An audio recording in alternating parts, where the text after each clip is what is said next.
ध्यान दें, ये वीडियो केवल 18 वर्ष या उससे अधिक उम्र के दर्शकों के लिए है। अगर आपकी उम्र 18 साल से कम है तो कृपया इस वीडियो से दूर रहें और इसे न देखें। और ये वीडियो पूरी तरह काल्पनिक यानी फिक्शनल है। इसमें दिखाए गए सभी किरदार, घटनाएं और स्थान केवल मनोरंजन के उद्देश्य से बनाए गए हैं। इनका किसी भी वास्तविक व्यक्ति, जीवित या मृत, या किसी वास्तविक घटना से कोई संबंध नहीं है। यदि किसी प्रकार की समानता दिखाई देती है तो वह केवल एक संयोग है। कृपया इस वीडियो को केवल मनोरंजन के उद्देश्य से देखें। धन्यवाद।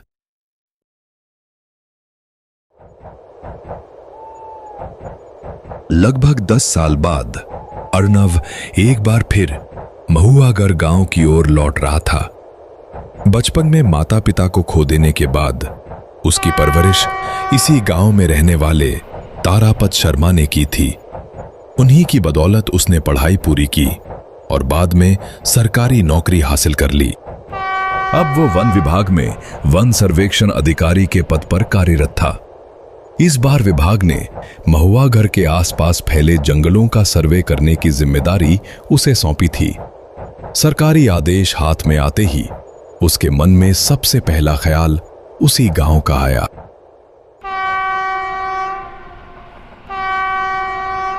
जैसे ही ट्रेन महुआगढ़ स्टेशन पर रुकी, वो अपना बैग उठाकर नीचे उतर गया। प्लेटफॉर्म पर कदम रखते ही उसके चेहरे पर हल्की सी मुस्कान आ गई।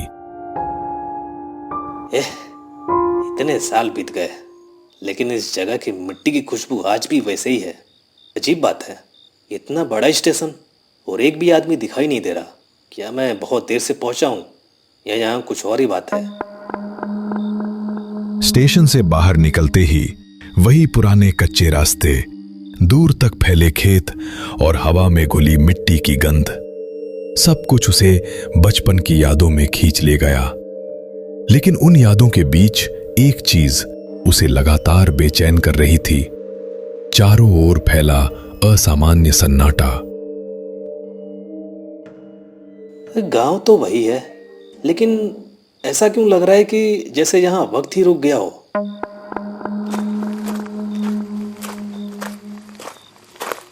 किसे ढूंढ रहे हो बाबू?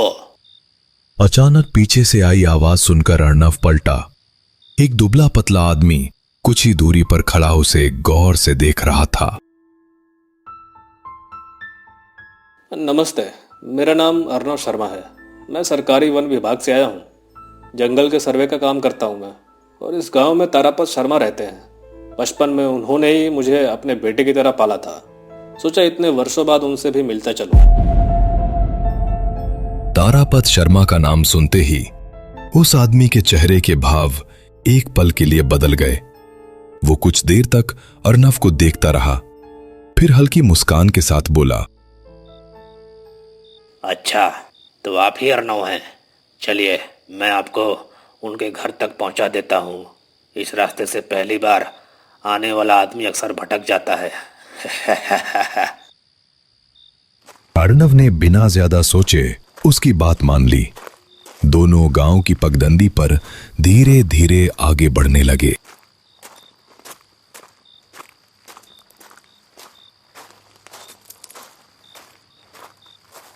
अगर पहले से मालूम होता कि आप आने वाले हैं तो शायद मैं आपका इंतजार ही करता। रास्ता लगातार सुनसान होता जा रहा था। खेत पीछे छूट चुके थे। अब दोनों के आसपास सिर्फ ऊंची घास और घने बांस दिखाई दे रहे थे। कुछ देर चुप रहने के बाद अर्णव ने पूछा, मुझे याद है तारापत जी का घर गांव के बीचों बीच था। हम तो उस रास्ते से काफी आगे निकल आए हैं।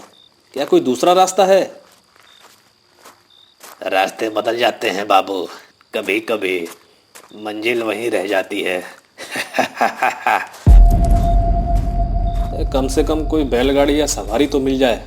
इतनी दूर पैदल चलना आसान नहीं है। अर्णव की बात सुनकर वो आदमी धीरे धीरे हंसने लगा। उसकी हंसी में न खुशी थी न अपनापन, बस एक अजीब सी ठंडक थी। सवारी सवारी, जिस गांव की ओर आप जा रहे हैं वहां अब कोई आता जाता नहीं है। इंसानों की आवाज सुने हुए भी बहुत समय हो गया। मैं तो स्टेशन के पास पुराने मचान पर बैठा था। आपको अकेले उतरते देखा तो सोचा साथ चलता हूँ। आपकी बातें मेरी समझ से बाहर हैं। अभी शाम ही तो हुई है, पूरा गांव एक साथ कैसे गायब हो सकता है? हर बात का जवाब रास्ते में नहीं मिलता बाबू, कुछ बातें मंजिल पर पहुंचकर ही समझ आती हैं। इंतजार करिए। उसकी रहस्यमयी बातें अर्नव को लगातार बेचैन कर रही थीं। उसे लगा शायद ये आदमी किसी अजीब स्वभाव का है या फिर जानबूझकर उसे उलझा रहा है, लेकिन अब वापस लौटना भी उसे ठीक नहीं लगा। वो चुपचाप उसके पीछे चलता रहा। कुछ दूर आगे बढ़ने के बाद वो आदमी अचानक रुक गया। चारों ओर घने बांसों का झुरमुट था। ऊपर तक फैली शाखाओं के कारण डूबती हुई शाम का उजाला भी जमीन तक नहीं पहुंच पा रहा था। वो आदमी धीरे धीरे पलटा और बिना पलक झपकाए अर्नव को घूरने लगा। उसके होठों पर एक ऐसी मुस्कान थी जिसे देखकर किसी का भी दिल बैठ जाए। रुकिए, हम गांव से इतना दूर क्यों आ गए हैं? तारापत जी का घर तो इस दिशा में कभी नहीं था। अब नहीं है, लेकिन कभी इस जंगल का यही हिस्सा हमारा ठिकाना हुआ करता था। बड़ा अच्छा वक्त था वो। अगर किस्मत ने साथ दिया होता तो शायद आज भी यहीं रहते हम। अब पहेलियों में क्यों बातें कर रहे हैं? सीधे सीधे बताइए, आखिर कहना क्या चाहते हैं आप? कहानी बहुत पुरानी है बाबू। गांव के पास बहने वाली नदी याद है? एक दिन उसका पानी जहर बन गया। जिसने भी उस नदी का पानी पिया वो धीरे धीरे मौत के हवाले होता चला गया। कुछ ही दिनों में पूरा महुआगढ़ उजड़ गया और सभी लोग धीरे धीरे मारे गए। ये कैसे हो सकता है? ऐसी घटना के बारे में तो मैंने कभी नहीं सुना। हर सच दुनिया तक नहीं पहुंचती बाबू, और उस जहरीले पानी ने जिन लोगों की जान ली थी उनमें से एक मैं भी था। इतना कहते ही उसके चेहरे का रंग बदलने लगा। उसकी गर्दन अस्वाभाविक ढंग से एक ओर झुक गई। आंखें धीरे धीरे सफेद पड़ने लगीं। कुछ ही क्षणों में उसका पूरा शरीर किसी इंसान का नहीं बल्कि एक भयानक छाया मूर्ति का रूप ले चुका था। कहाँ हो तुम सब? बाहर निकलो। देखो, आज इतने वर्षों बाद कोई जिंदा इंसान खुद हमारी सीमा तक चला आया है। उसकी आवाज पूरे बांस के जंगल में गूंज उठी। अगले ही पल आसपास के अंधेरे से दो और धुंधली आकृतियां धीरे धीरे बाहर आने लगीं। उनके चेहरे पहचान में नहीं आ रहे थे। ऐसा लगता था जैसे मौत ने उनके शरीर से हर इंसानी निशान मिटा दिया हो। तीनों की नजर अब सिर्फ अर्नव पर थी। डर के मारे उसका गला सूख गया। मैंने तुम्हारा क्या बिगाड़ा है? मुझे जाने दो। अगर तुम लोगों के साथ कभी कोई अन्याय हुआ है तो उसका जिम्मेदार मैं नहीं हूं। तू नहीं, लेकिन जिस आदमी से मिलने तू आया है उसने हमें मरने के बाद भी चैन से नहीं रहने दिया। तारापत जी, उन्होंने क्या किया था? जब हमारी सांसें थम गई तब किसी ने हमारी चिताएं नहीं सजाई। गांव वालों ने उनके कहने पर हम सबको जंगल के भीतर एक पेड़ के नीचे हम सबको एक साथ मिट्टी में दबा दिया। ना कोई मंत्र, ना कोई अग्नि, ना अंतिम विदाई, बस मिट्टी भर मिट्टी। तब से हमारी भटकन खत्म नहीं हुई। जिसे मुक्ति नहीं मिलती वही भूख बनकर लौटता है, और आज इतने वर्षों बाद हमारी भूख अपने आप हमारे सामने चली आई है।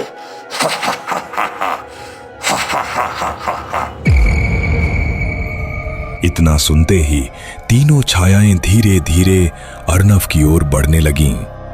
चारों तरफ का वातावरण असामान्य रूप से भारी हो चुका था। अर्नव पीछे हटना चाहता था, लेकिन उसके पैर जैसे जमीन में धंस गए थे। उसे समझ नहीं आ रहा था कि भागे या वहीं खड़ा रह जाए। तभी तीनों आत्माएं एक साथ ठिठक गईं। उनके चेहरों पर पहली बार डर दिखाई दिया। अगले ही पल उनके शरीर धुएं की तरह बिखरने लगे। आज नहीं, लेकिन अगली बार हम तुम्हें अपने साथ जरूर लेके जाएंगे। ये कहते हुए वो छाया मूर्ति भी धीरे धीरे हवा में विलीन हो गई। कुछ ही क्षणों में पूरा जंगल फिर से वैसा ही शांत हो गया, मानो वहां कभी कोई था ही नहीं।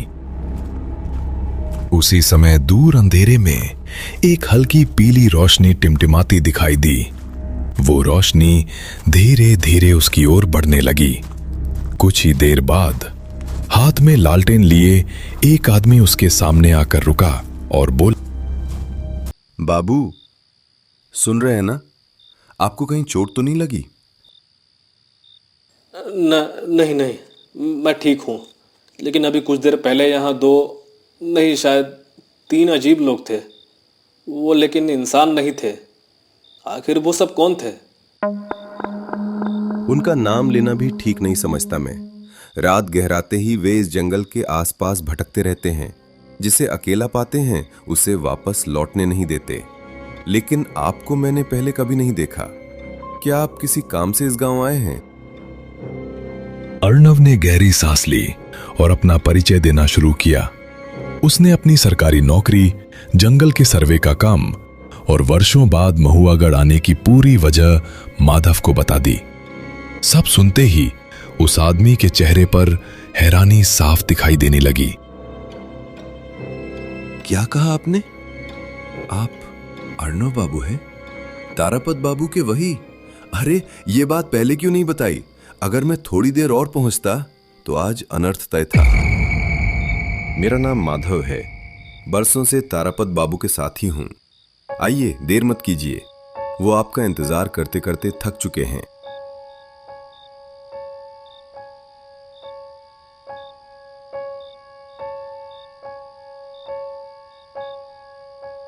अरे माधव, इतनी रात गए कौन आया है? पहले ध्यान से देखिए। शायद आज आपकी बरसों पुरानी प्रतीक्षा खत्म हो गई है। तारापत शर्मा ने आंखें सिकोड़कर सामने खड़े युवक को देखा। कुछ पल तक वे उसे पहचानने की कोशिश करते रहे। अर्णव, सचमुच तुम हो? हाँ, मैं ही हूँ। इतने साल निकल गए लेकिन आपको भूल नहीं पाया। समय तो आखिर मिल ही गया तुम्हें। बस थोड़ी देर हो गई बेटा। आप ऐसा क्यों कर रहे हैं? क्या यहाँ कुछ हुआ है क्या? आज की रात उन्हें पुराने जख्म मत याद दिलाइए बाबू। सफर भी लंबा था। आराम से बैठिए, धीरे धीरे सब समझ में आ जाएगा।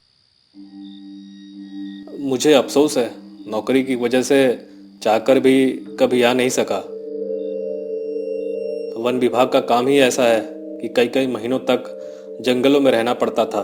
इस बार जब महुआगढ़ के सर्वे का आदेश मिला तो सोचा सबसे पहले आपसे मिल लूं। तुम्हारे ना आने की शिकायत कभी नहीं की मैंने। जिंदगी हर किसी को अपनी राह पर ले जाती है।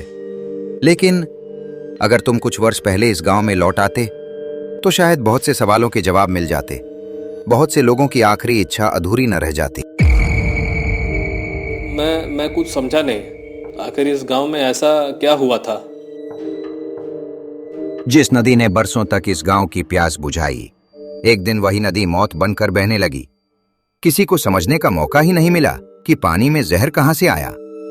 लोग एक एक करके गिरते गए और देखते ही देखते महुआगढ़ सिर्फ नाम भर का गांव रह गया। गांव के सभी लोग मुझ पर विश्वास करते थे। उन्हें उम्मीद थी कि तुम आओगे और इस गांव को उस भयानक संकट से बाहर निकलोगे। लेकिन तुम नहीं आए और उसी जानलेवा बीमारी ने इस पूरे गांव को उजाड़ दिया। तारापत बाबू, आज अगर मैं उस रास्ते से नहीं गुजरता तो शायद अर्णव बाबू भी उन भटकती आत्माओं का शिकार बन चुके होते।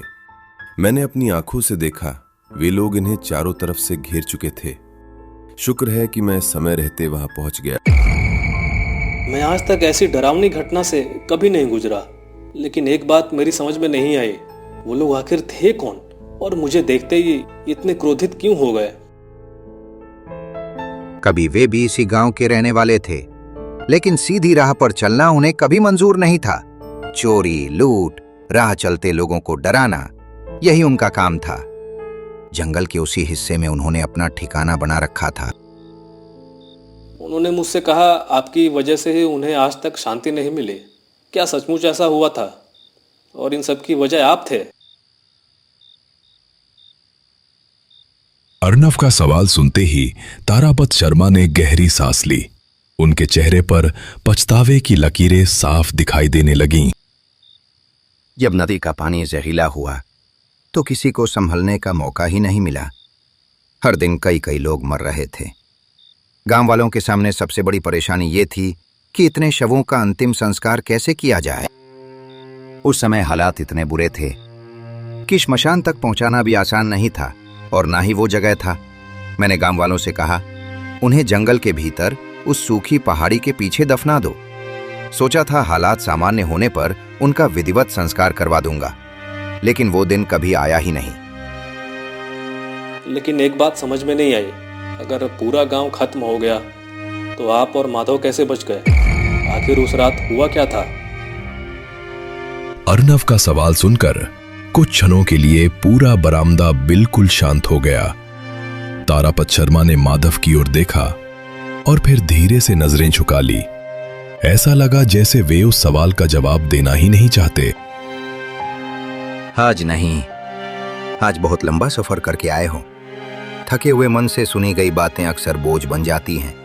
जाओ, हाथ मुंह धो लो, खाना तैयार है। सुबह बैठकर मैं तुम्हें सब कुछ शुरू से बताऊंगा। ठीक है, लेकिन कल मैं आपसे कोई बात अधूरी नहीं रहने दूंगा।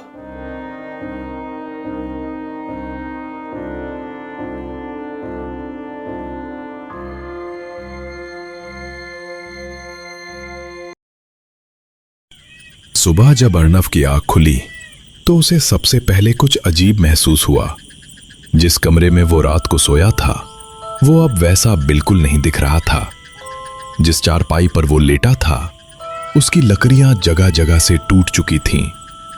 कमरे की दीवारों का पलस्तर झड़ चुका था। छत में कई बड़े बड़े छेद हो चुके थे जिनसे धूप भीतर आ रही थी। ये सब एक ही रात में कैसे बदल सकता है? कल तक तो ये घर बिल्कुल ठीक था। घबराकर वो बाहर की ओर भागा, लेकिन बाहर जो दृश्य उसका इंतजार कर रहा था उसे देखकर उसकी सांसें जैसे थम गईं। पूरा मकान वर्षों पुराना खंडहर बन चुका था। आंगन में जंगली घास उगाई थी। बरामदे की आधी छत गिर चुकी थी। दरवाजे अपनी चौखट से लटक रहे थे। चारों तरफ ऐसा सन्नाटा था मानो यहां बहुत वर्षों से किसी इंसान ने कदम ही न रखा हो। नहीं, ये सपना नहीं हो सकता।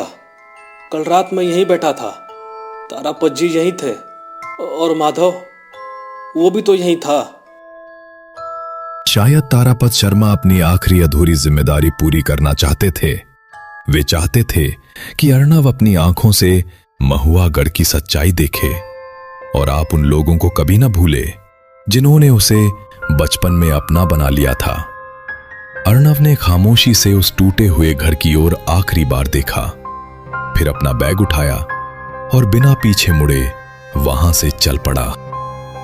जिंदगी में काम कभी खत्म नहीं होते, लेकिन अपने लोग हमेशा हमारा इंतजार नहीं कर पाते। जिस रिश्ते से मिलने का सोच रहे हो उसके लिए सही समय कभी नहीं आता, क्योंकि कई बार जब हम लौटते हैं तब तक सिर्फ यादें हमारा इंतजार कर रही होती हैं।